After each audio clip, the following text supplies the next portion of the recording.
Be sure to read and follow the safety guidelines to protect your computer from potential damage and ensure your personal safety. For more information about safety guidelines, see the owner's manual at dell.com/support.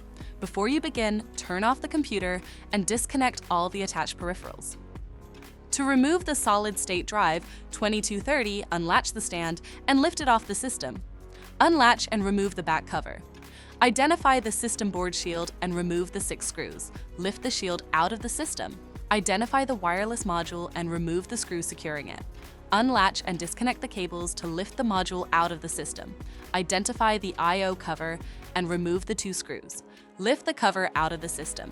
Identify the solid-state drive and remove the screw. Lift the drive out of the system. To reinstall the solid-state drive 2230, place it back in the system and secure it with the screw. Place the I/O cover back on the system and tighten the 2 screws. Place the wireless module back in the system and reconnect the cables. Relatch it and install the screw to secure it. Place the system board shield back in the system and secure it with the 6 screws. Relatch the back cover to the system and then relatch the stand.